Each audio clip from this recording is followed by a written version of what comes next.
Hey everyone, this is Isaac, and welcome to another Photoshop tutorial. In this video, I'm going to teach you everything you need to know to start working with effects in Photoshop. The first thing you want to do is select the layer that you want to put the effect on. The next thing you want to do is go to the layer section, click the effects button. Here you have all of your effects. Click blending options and your effects menu will open up. Here you have 10 effects. In future videos, I will go over most of them in more detail, but in this video, I'm going to teach you the basics so you can start using the effects in Photoshop. The first effect we have is bevel and emboss. This effect gives your layer a 3D look. The next effect we have is stroke. This applies a stroke that you can adjust on your layer. You can adjust the size, if you want the position to be outside, inside or center,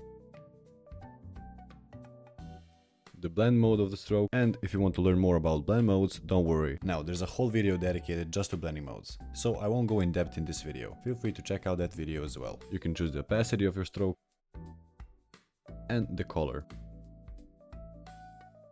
And you can even choose the fill type of your stroke.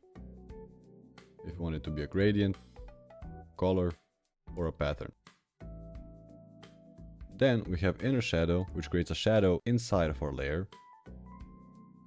We have a drop shadow, which creates a shadow behind our layer. There's a whole video dedicated to explaining just drop and inner shadows in detail over on my channel. Feel free to check them out. Next, we have inner and outer glow. There's a whole video dedicated to explaining just inner and outer glow in detail on my channel. Feel free to check it out.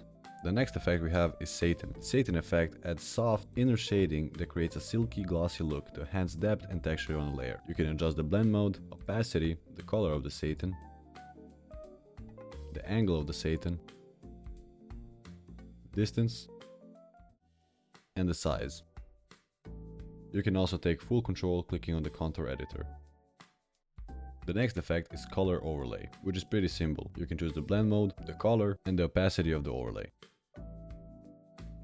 The next effect is gradient overlay, which just like the color overlay, just overlays a gradient over a layer. And here you have the gradient options. I have a whole video dedicated just to gradient options on my channel. Feel free to check it out. And the last effect we have is pattern overlay, which just overlays a pattern, our own or Photoshop default pattern, over our layer. You can adjust the blend modes, opacity, the pattern itself, angle of the pattern, and the scale of the pattern. And that's it for this video. If you found this video useful, subscribe for more tutorials like this one. Check the description below for the links of all my socials, and if you have any questions or future video requests, leave them down in the comments below.